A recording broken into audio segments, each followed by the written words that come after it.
Hello everyone and welcome back to Man United Fans Voice. A big win for United last night against Arsenal. A win that we definitely needed and a win that takes United a bit closer to the top 4 places.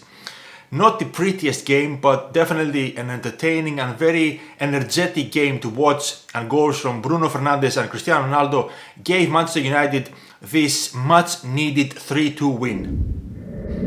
Ralf Rangnick was at Old Trafford yesterday and he managed to see the worst and best of United all in one game. We invented a new way to concede goals, simple passes from the opposition team completely unlocking our entire defence, coming back twice to take the lead, 2 superb team goals, and of course a beautiful penalty to win us the game in the end. There is definitely a difference in the way we play. Maybe it was because we went 1-0 down, but although not perfect for big parts of this game, this was the Manchester United we all want to see. We looked like a team that wanted to take the initiative, a team that wanted to be aggressive, a team that wanted to play football.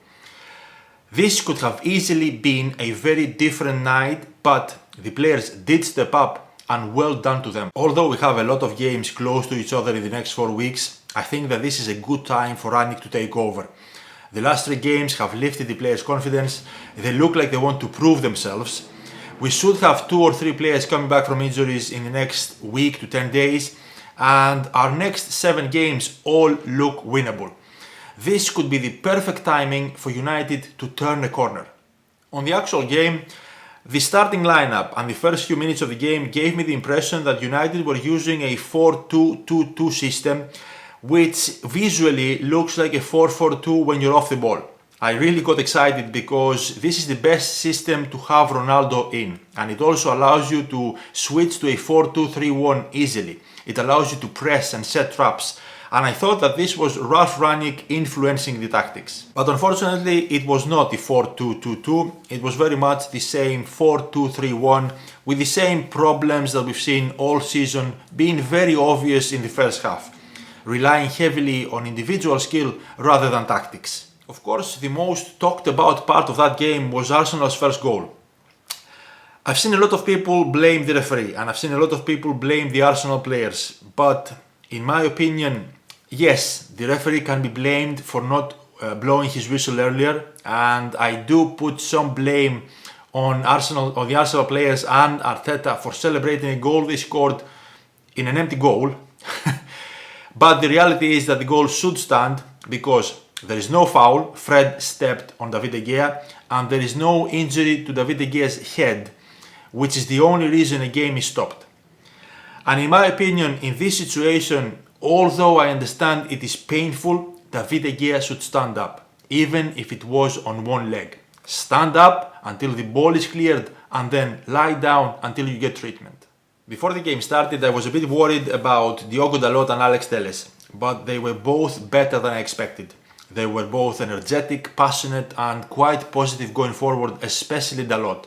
And I think that a very important reason for their good performances last night was that our wide forwards were tracking back and helping them out defensively. That didn't let Telles and Dalot to get into any 1-versus-1 situations with Arsenal players, because those situations they usually struggle with.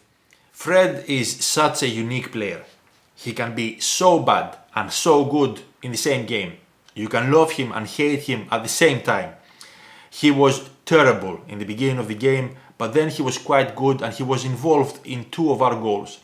And Cristiano Ronaldo was, in my opinion, absolutely fantastic. He deserves all the praise. He did not stop running. A truly excellent performance from CR7. Today was also Ralf Rangnick's first press conference, and I must admit he seemed very assured and very confident. He said all the right things, and it is very exciting to see how he gets on at United, both in the first 6 months as a manager and also in the next 2 years in his advisory roles. He was very emphatic about DNA. He talked about the United DNA many times. He also talked about realistic expectations for this season, but also where United should be and what mistakes should not be repeated in the future. And he also rubbished some reports that were not true. In my opinion, a truly excellent first press conference from Ralf Rangnick. Now listen, how Rangnick and the team perform in the next 6 months will determine the future. So there is no point, absolutely no point, in trying to make predictions. Let's just get behind the team and see what happens. It is now 13 games until we face Manchester City again. We are currently 11 points behind City, 12 points behind Chelsea, and 10 points behind Liverpool. In 13 games, I hope that we manage to make those gaps much shorter, and I hope that United then are in a much better position for top 4. The next couple of months are massive for Rangnick and his team. I want to close this video with a small mention to Michael Carrick. Carrick had to take United away to Villarreal just 2 days after he took over. Then he had to face European champions and league leaders Chelsea away, and then he had Arsenal, an in-form Arsenal.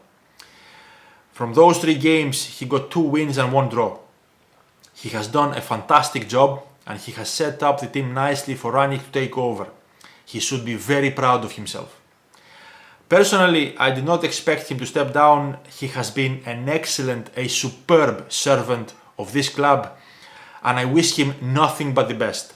Hopefully, we will see him start his journey as a manager very soon. Thank you for everything. I must admit, I have mixed feelings from this game. Honouring Ole with his flag, Michael Carrick saying goodbye to United after 15 years, and welcoming Ralf Rangnick from the stands. A new era. But like I've said before, life moves on and we have to look forward. Glory, glory, Man United.